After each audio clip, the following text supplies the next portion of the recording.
consumer price inflation was 7% in February, edging higher from the 6.9% recorded in January. That's according to the latest data from Stats SA. Business reporter Ntokozo Khumalo is in studio to help us make sense of that data through an interview she'll be having in a few moments. It just doesn't get better, Ntokozo.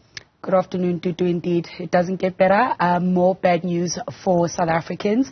As you rightfully said, that inflation is edging higher. And I think what's of more concern is that it's really in the basket of things that are the basic needs for average South Africans, being food prices, non-alcoholic beverages, as well as transportation. And for more on this, I am joined by Patrick Kelly, who is the Chief Director at Statistics South Africa. Thank you so much for your time, Patrick. As a starting point, can you talk us through the CPI data out today and what the main contributors were to its edging up in February? Yeah, good afternoon. So as you've mentioned, CPI edged up to 7%. So that over the past 12 months, on average, prices have increased by 7%, which is only slightly up from 6.9% of January. Look, annual inflation has been about 6.5% since May last year. So it's been kind of knocking around this annual rate for a number of months. I think perhaps what of interest in particular this month is the monthly increase. So the increase between January and February was 1.5%, and 0.7%, which does pick things up quite a bit. The key contributors really are food and non-alcoholic beverages, which we can go into a little bit more detail. But also this month we see medical costs and health insurance in particular contributing to the monthly increase. And Patrick, I feel like every time we do chats, it is those baskets that remains the one that are the main contributors, being the transport, medical insurance, and so on. But we saw coinflation also ticking up, now sitting at 5.2%. Can you unpack for us why this is a concerning development for consumers, specifically in regards to that MPC meeting that will be taking place next week? Yeah, well, look, the whole idea of having a core inflation measure that looks through some of the short-term changes that we see in the inflation rate.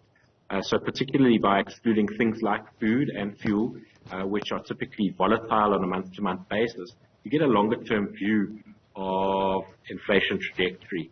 And I do think that by seeing core inflation ticking up over a period of time, it does mean that the pressures that initially do come through food and typically fuel prices start to embed themselves a little bit more generally in the basket that consumers are experiencing with regard to inflation.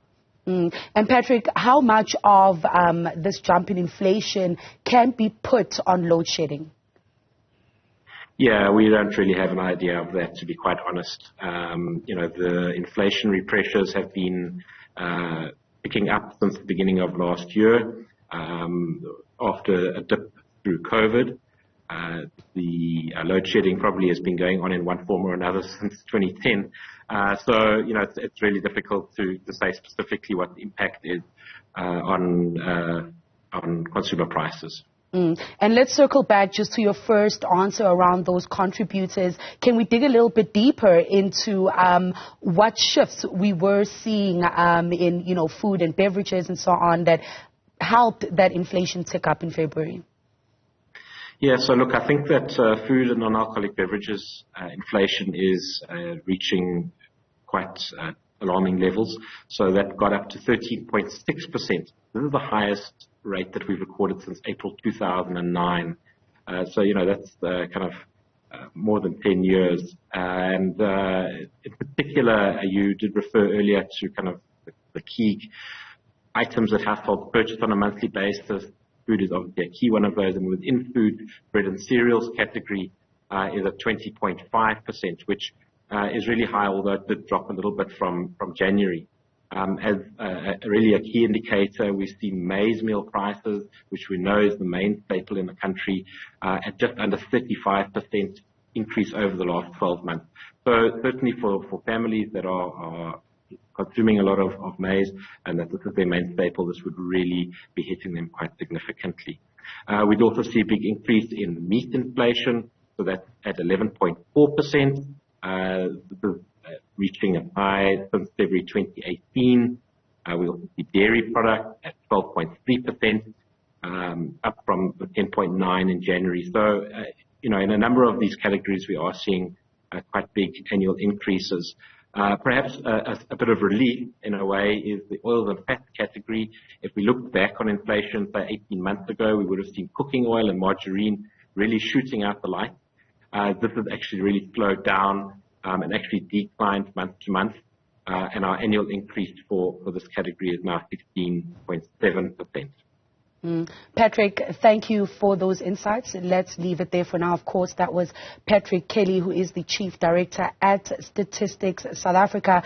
And Dudu, and for the viewers, I think what's even more concerning is not only do we have to worry about prices increasing, but we are possibly facing another interest rate hike next week. So that's a double whammy for South African consumers. And earlier today, I did speak to experts in the personal finance space when it comes to just how the psyche of South African consumers is affected who are continuously facing these increases.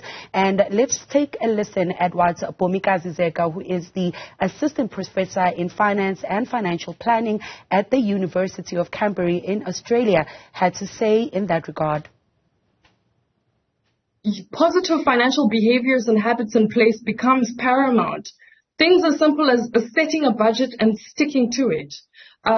Now then reinforces financial control over your finances. And when you have a budget in place and you actually follow it, you're now in a position where you know exactly how much is coming into your budget, how much is going out, and it now creates an avenue for you to actually look at where you can increase your savings and cut your expenditure.